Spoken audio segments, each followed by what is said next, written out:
আসসালামু আলাইকুম, স্বাগত জানাচ্ছি আরটিভির দুপুরের সংবাদে। আপনাদের সঙ্গে আছি আমি সিনথিয়া রহমান। বহুল প্রতীক্ষিত ত্রয়োদশ জাতীয় সংসদ নির্বাচন ও গণভোটের তফসিল ঘোষণা করা হবে আজ।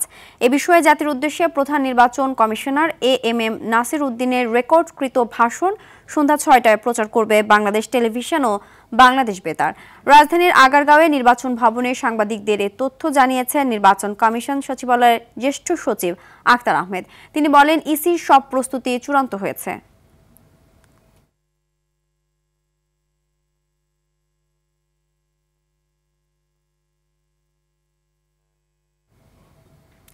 ত্রয়োদশ জাতীয় সংসদ নির্বাচন সত্যিকার অর্থে নিরপেক্ষ হবে বলে জানিয়েছেন বিএনপি মহাসচিব মির্জা ফখরুল ইসলাম আলমগীর। তিনি বলেন, দেশকে পেছনে টেনে নিয়ে যাওয়ার ষড়যন্ত্রকে নির্বাচনের মধ্য দিয়ে রুখে দেওয়া হবে। ধর্মকে ব্যবহার করে আরেকটি ফ্যাসিজম জাতির ঘাড়ে চেপে বসার চেষ্টা করছে বলে শঙ্কা জানান তিনি।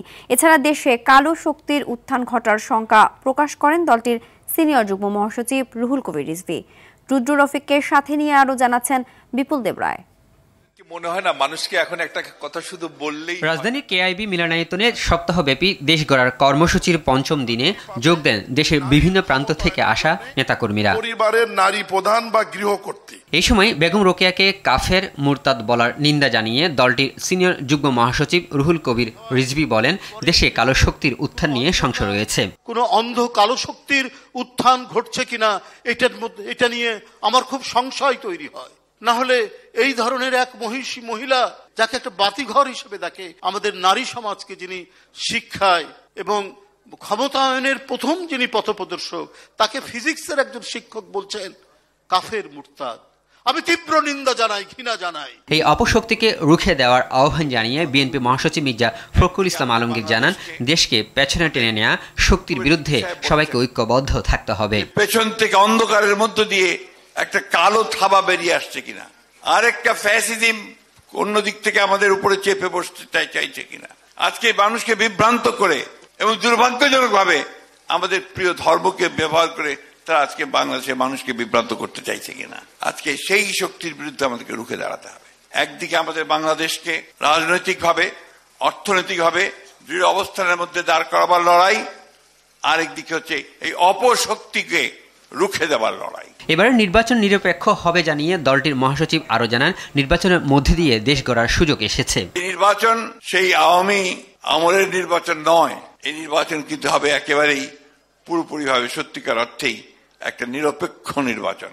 সুতরাং এখন কে নমিনেশন পেল কে পেল না এটা নিয়ে চিন্তা এখন করার দরকার নেই। আপনি জনগণের সামনে আপনার পার্টি কি দেবে, আপনার নেতা কি দিচ্ছেন, সে নেতাকে সামনে নিয়ে আসা, এই বিষয়গুলো কিন্তু আপনাদের মাথায় রাখতে হবে। খুব শিগগিরই তারেক রহমান দেশে ফিরবেন বলেও জানান বিএনপি মহাসচিব। আমাদের নেতা খুব শিগগিরই আমাদের মাঝে আসবেন, সেদিন যেন সমগ্র বাংলাদেশ কেঁপে ওঠে। বন্ধুগণ, বিপুল দেব রায়, আরটিভি, ঢাকা।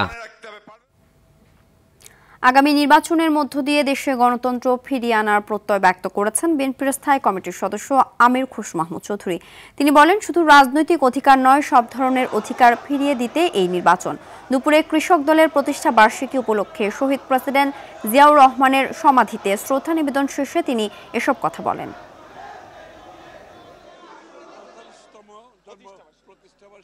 করার জন্য আমাদের এই লড়াই, এই জন্য আগামী নির্বাচন অত্যন্ত গুরুত্বপূর্ণ এবং আগামী নির্বাচনে বাংলাদেশে একটা অন্তর্ভুক্তিমূলক আমরা জাতি করতে পারবো কিনা সেই সিদ্ধান্ত বাংলাদেশকে নিতে হবে। এবং আমাদের যে অন্তর্ভুক্তিমূলক দেশ, বাংলাদেশের জাতীয়তাবাদী চিন্তা ভাবনা যে দেশ, এটাকে আমরা পুনঃপ্রতিষ্ঠা করে বাংলাদেশকে একটি শান্তির নীড় করতে চাই। এখানে সহনশীলতা থাকতে হবে, একে অপরের প্রতি শ্রদ্ধা থাকতে হবে। এভারকেয়ার হাসপাতালে চিকিৎসাধীন বিএনপি চেয়ারপারসন বেগম খালেদা জিয়া চিকিৎসা গ্রহণ করতে পারছেন বলে জানিয়েছেন তার ব্যক্তিগত চিকিৎসক ও স্থায়ী কমিটির সদস্য ডক্টর এজেডএম জাহিদ হোসেন। তিনি জানান, চিকিৎসায় সাড়া দিচ্ছেন খালেদা জিয়া। বুধবার রাতে রাজধানীর এভারকেয়ার হাসপাতাল গেটে খালেদা জিয়ার চিকিৎসা সংক্রান্ত বিষয়ে ব্রিফিংয়ে এক প্রশ্নের জবাবে ডক্টর জাহিদ এসব বলেন। তিনি বলেন, খালেদা জিয়া সিসিইউতে চিকিৎসাধীন আছেন। এ নিয়ে কোনো গুজবে কান না দেওয়ার জন্য সকলের প্রতি অনুরোধ জানান তিনি। দর্শক, এই মুহূর্তে এভারকেয়ার হাসপাতালে রয়েছেন সহকর্মী সাকিবুর রহমান, সরাসরি যুক্ত হচ্ছে সেখানে। সাকিব, বেগম খালেদা জিয়ার শারীরিক অবস্থার সর্বশেষ কি খবর আছে জানাবেন।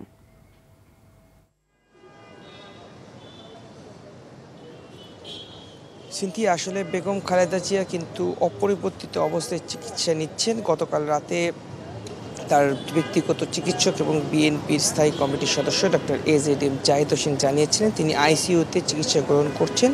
ডাক্তাররা যে চিকিৎসা দিচ্ছেন সেটি তিনি নিতে পারছেন এবং এখন পর্যন্ত আসলে বিদেশে নেয়ার মতো তার যে শারীরিক পরিস্থিতি সেটি না হওয়ার ফলে কিন্তু তাকে দেশেই সেই চিকিৎসা দেওয়া হচ্ছে। বিভিন্ন দেশ থেকে বিশেষজ্ঞ চিকিৎসকরা এসেছেন এবং দেশের চিকিৎসক সকলকে মিলে একটি সমন্বয়ক যে মেডিকেল টিম গঠন করা হয়েছে সেই টিম তাকে চিকিৎসা দিচ্ছেন এবং তাদের সব কিছু সার্বিক পরিস্থিতি পর্যবেক্ষণ করছেন তার পুত্রবধূ ডক্টর জোবাইদা রহমান। তিনি প্রতিদিনই হাসপাতালে আসছেন এবং সব কিছু পর্যবেক্ষণ করছেন, তার চিকিৎসা এবং চিকিৎসকদের সাথে কথা বলা সব কিছুই তিনি পর্যবেক্ষণ করছেন। এবং দলের পক্ষ থেকে বলা হয়েছে কারো কথায় কান না দিয়ে, গুজবে কান না দেওয়ার জন্য কেবলমাত্র তার যে ব্যক্তিগত চিকিৎসক এবং দলের স্থায়ী কমিটির সদস্য ডক্টর এজেডএম জাহিদ তিনি কিন্তু ব্রিফিংয়ের মাধ্যমে তার শারীরিক পরিস্থিতির বিষয়টি জানিয়ে দিচ্ছে, সেটির উপরেই তিনি আস্থা রাখতে বলছেন।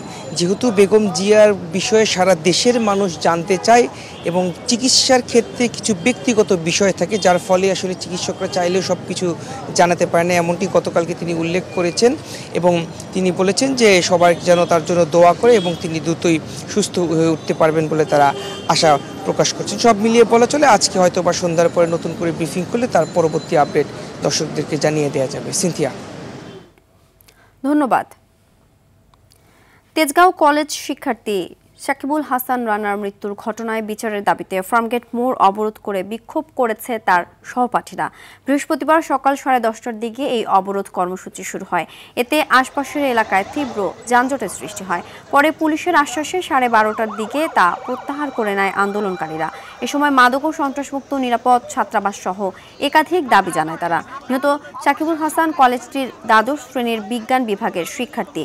বুধবার দুপুরে মগবাজারের একটি বেসরকারি হাসপাতালে আইসিইউতে চিকিৎসাধীন অবস্থায় রানার মৃত্যু হয়। হলে একজন মাদক সেবন করতেছিল, তখন সাকিব এটা নিয়ে প্রতিবাদ করায় আমাদের তেজগাঁও কলেজের প্রেসিডেন্ট তরুণ সিলিম তার দলবল নিয়ে সাকিব প্রতিবাদ করায় সাকিবকে হত্যা করে। আমরা ছাত্রদলের সভাপতি সেক্রেটারি বিচার চাই, তাদের ফাঁসি চাই। টাকা চুরি নিয়ে কথা কাটাকাটি এবং ক্ষোভের জেরে প্রথমে মা ও পরে মেয়েকে খুন করে আয়েশা। মোহাম্মদপুরে আলোচিত জোড়া খুনে গ্রেফতার গৃহকর্মী আয়েশাকে জিজ্ঞাসাবাদে এ তথ্য জানিয়েছে ঢাকা মেট্রোপলিটন পুলিশ। তবে এর পেছনে কোনো সিন্ডিকেট আছে কিনা তা খতিয়ে দেখা হচ্ছে বলে জানায় সংস্থাটি। দীপ্তচন্দ্র পালের রিপোর্ট। মোহাম্মদপুরে নৃশংসভাবে মা ও মেয়েকে হত্যার 3 দিনের মধ্যেই ঝালকাঠির নলসিটি থেকে গ্রেপ্তার করা হয় গৃহকর্মী আয়েশা ও তার স্বামী রাব্বিকে। চলতি বছরের জুলাই মাসে 8,000 টাকা ও স্বর্ণের আংটি চুরির ঘটনায় আয়েশার নামে অভিযোগ করা হয়েছিল। সেই চুরির ঘটনায় পাওয়া একটি নম্বরের সূত্র ধরে সাভার, বরিশাল ও সবশেষ ঝালকাঠিতে তার দাদা শ্বশুর বাড়িতে অভিযান চালিয়ে গ্রেপ্তার করা হয় আয়েশা ও তার স্বামীকে। পুলিশ বলছে হত্যার আগের দিন আয়েশা ওই বাসা থেকে 2,000 টাকা চুরি করে সে নিয়ে তাকে পুলিশে দিতে চেয়েছিল নিহত গৃহকর্তা লায়লা আফরোজ। চাঞ্চল্যকর এই জোড়া খুনের কারণ অনুসন্ধানে আয়েশা বলে কাজে আসার দ্বিতীয় দিনে সে বাসা থেকে 2,000 টাকা চুরি করে। এ নিয়ে গৃহকর্ত্রী আয়েশাকে প্রশ্ন করলে তার সাথে গৃহকর্ত্রীর বাক বিতণ্ডা হয়। চতুর্থ দিন কাজে আসার সময় আয়েশা বাসা থেকে একটি সুইচ গিয়ার চাকু নিয়ে আসে।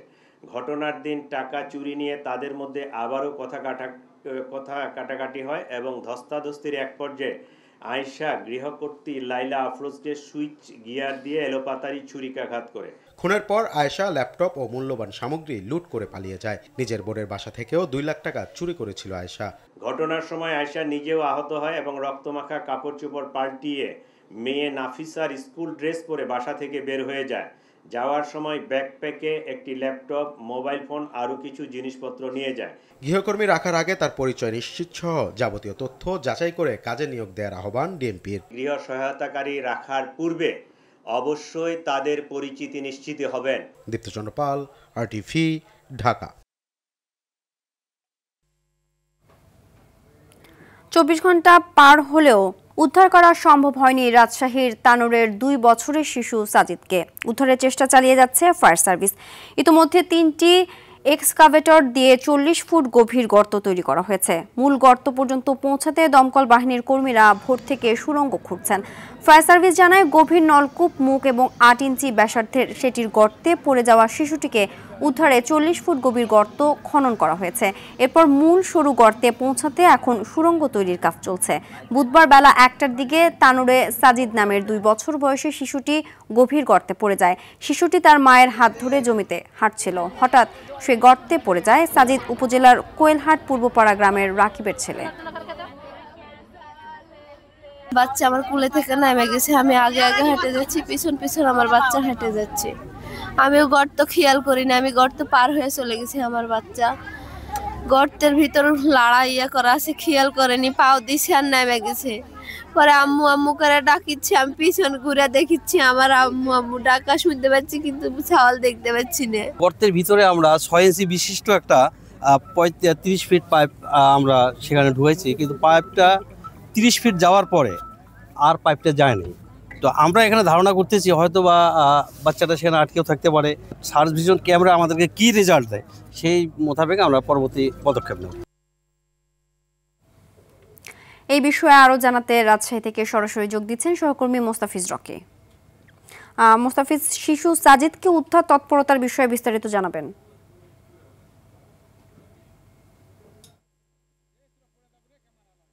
সিনথিয়া, এরই মধ্যে 25 ঘন্টা প্রায় অতিবাহিত হয়েছে। এখনো যে গভীর নলকূপে পড়ে যাওয়া শিশু সাজিদ এখনো তার হদিস মেলেনি। ফায়ার সার্ভিসের কর্মী যারা রয়েছেন তারা আপ্রাণ চেষ্টা চালিয়ে যাচ্ছেন এবং সকাল থেকে আমরা দেখতে পাচ্ছি যে এক্সকাভেটর অথবা যেটি আমরা বলে থাকি ভেকুর মেশিন, সেটির সাহায্যে এখন কিন্তু মাটি কাটা হচ্ছে এবং এই মাটি তারা কেটে এখন পর্যন্ত যেটি বলা হচ্ছে যে 40 ফুট যে গভীরতাতে, সেটি তার দেখছিলাম যে ফায়ার সার্ভিসের কর্মীরা এই 40 ফুট গভীরে তারা নেমেছিলেন এবং সেখান থেকে একটি সুড়ঙ্গ করার চেষ্টা করেছেন।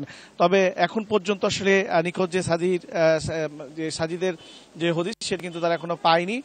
তারা বলছেন যে আরো তারা গভীরে যাবেন এবং সেই প্রক্রিয়ায় তারা কি কৌশল অবলম্বন করবেন সেটি তারা কিন্তু এখন আমরা যেটি দেখছিলাম যে ফায়ার সার্ভিসের যারা ঊর্ধ্বতন কর্মকর্তা রয়েছেন তারা এরই মধ্যে কিন্তু আসলে তাদের নিজেদের মধ্যে একটি বৈঠক কিন্তু সেরে নিচ্ছেন এবং গতকাল থেকে আমরা দেখতে পাচ্ছিলাম যে নানান কৌশল কিন্তু নেওয়া হচ্ছে ফায়ার সার্ভিসের কর্মীদের পক্ষ থেকে। তবে সকল যে কৌশল সেটি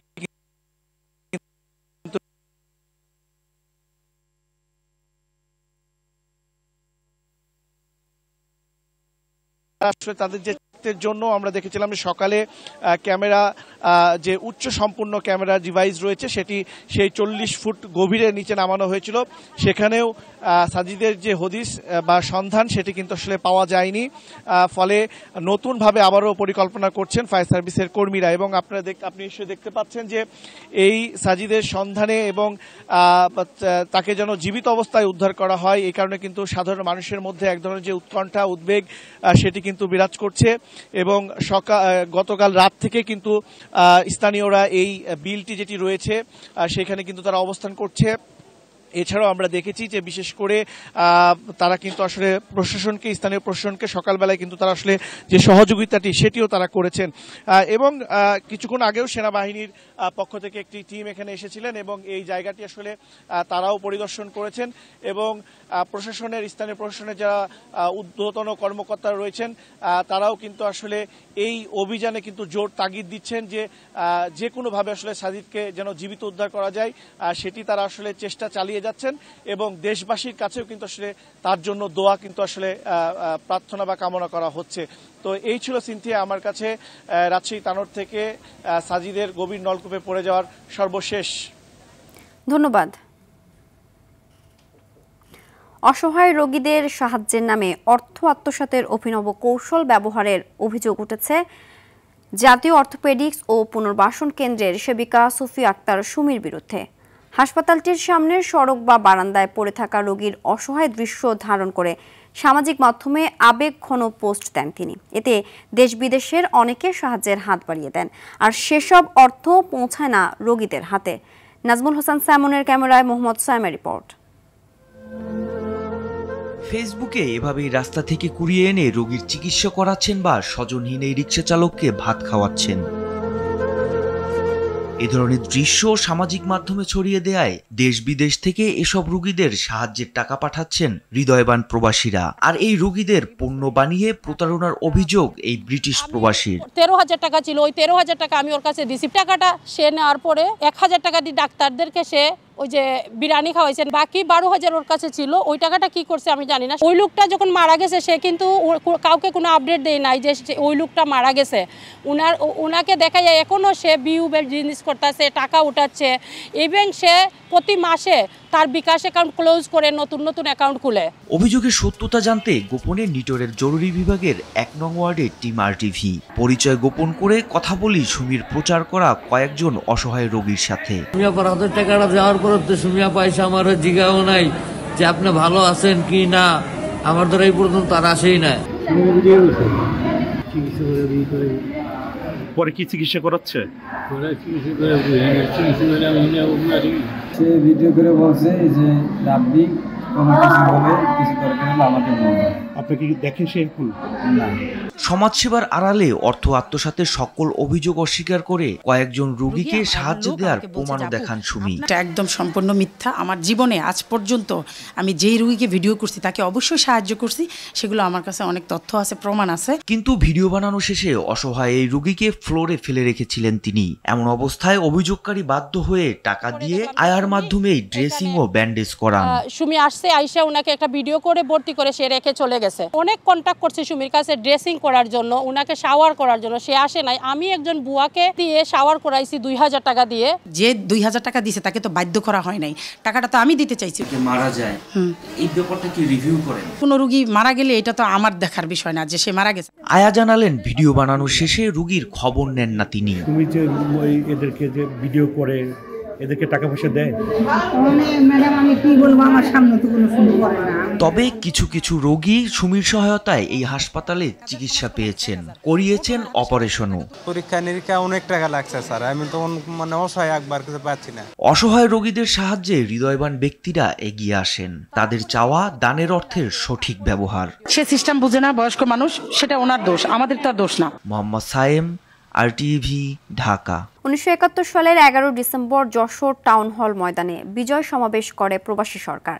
সারা দেশে মিত্র বাহিনী ও মুক্তি বাহিনী যখন পাকিস্তানি হানাদারদের চূড়ান্তভাবে কোণঠাসা করে ফেলে, তখনই মার্কিন 7ম নৌবহর বঙ্গোপসাগরের দিকে যাত্রা শুরু করে। পাশাপাশি ডিমলা, টাঙ্গাইল সহ অনেক অঞ্চল শত্রুমুক্ত হয়। এদিনেই ঢাকার ত্রিমোহনী ও ডেমরা এলাকা দিয়ে যৌথ বাহিনীর আক্রমণে দিচ্ছিল বিজয়ের আগমনী বার্তা। ইতিহাসের উত্তাল সেই সময়ের স্মৃতিগাথার কথা জানাচ্ছেন মোহাম্মদ সায়েম।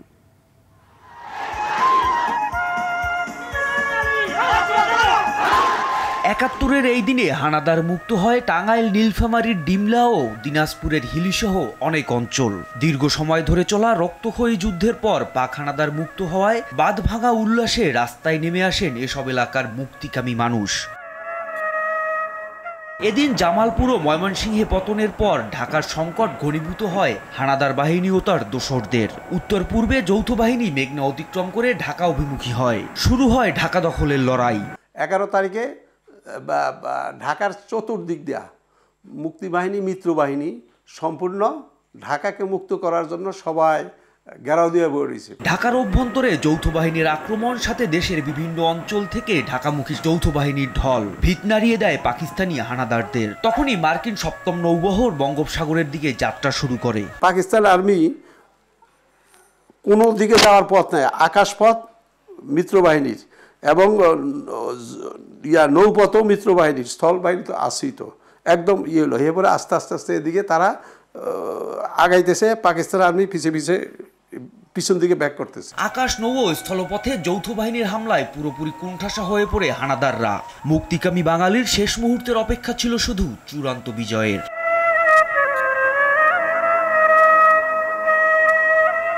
মোহাম্মদ সায়েম, RTV, ঢাকা।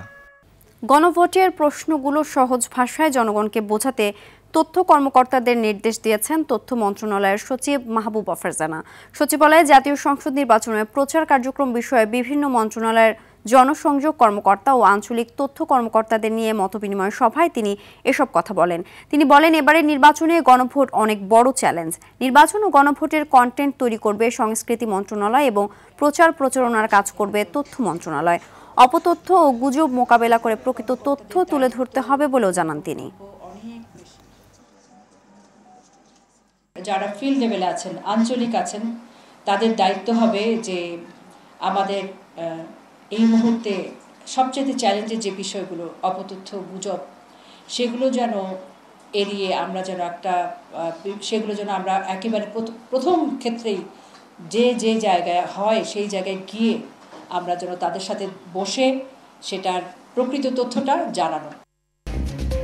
দুপুরের সংবাদ এ পর্যন্তই। জেলা সংবাদ বিকেল 4:45টায় দেখার আমন্ত্রণ রইল। ধন্যবাদ সবাইকে।